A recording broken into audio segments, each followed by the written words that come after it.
નમસ્કાર બાલમિત્રો, યુટ્યુબ ચેનલમાં આપનું હાર્દિક સ્વાગત છે. આજે આપણે ભાગ નંબર 62માં દાખલા નંબર 11થી 15નું સોલ્યુશન મેળવશું. તો ચાલો આપણે શરૂ કરીએ. દાખલો નંબર 11, જેમાં આ પ્રમાણેની આકૃતિ છે. હવે આ આકૃતિમાં કુલ કેટલા ચોરસ સમાયેલા છે તે આપણે શોધવાના છે. તો આપણે જોઈએ તો 1, 2, 3, 4, 5, અંદરનો 6, પછી 7 અને 8. અહીં આપણે જોઈએ તો ક્રમ આપેલા છે. 1, 2, 3, 4, આ 5, આ 6, આ 7, એટલે અને 8મો આ.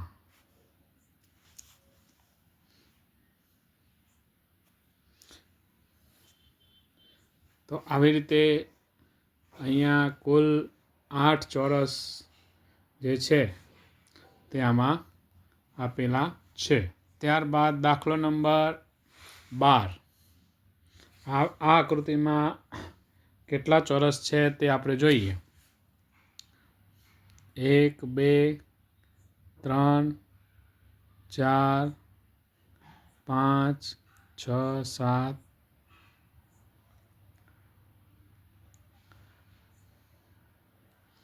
પછી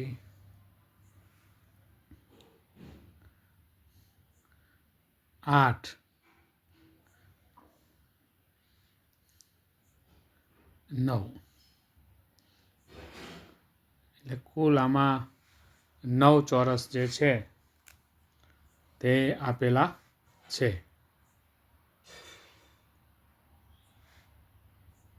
9.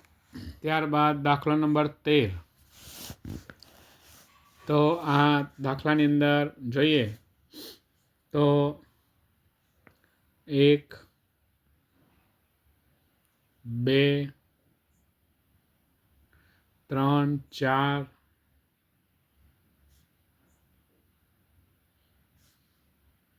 1, 2, 3, 4, 5,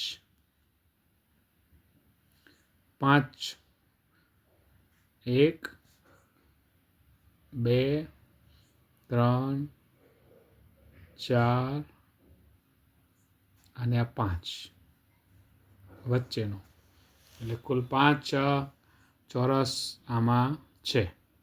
ત્યારબાદ દાખલો નંબર 14.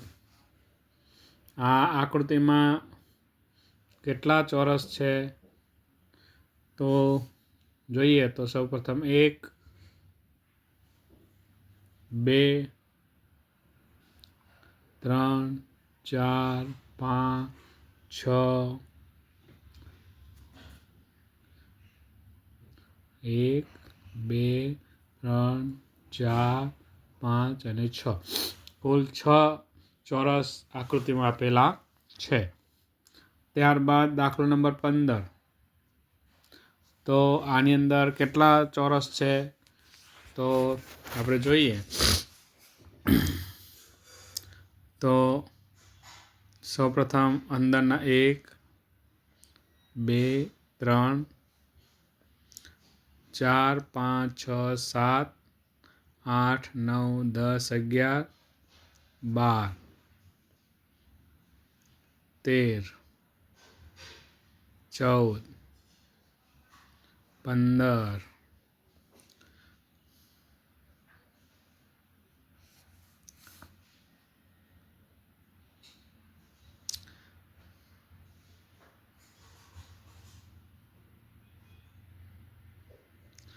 અહીંયા પણ આપણે જોઈએ તો 15 કરતાં પણ વધારે, એટલે 15 તો છે જ તે, એટલે 15 કરતાં પણ વધારે આવી શકે.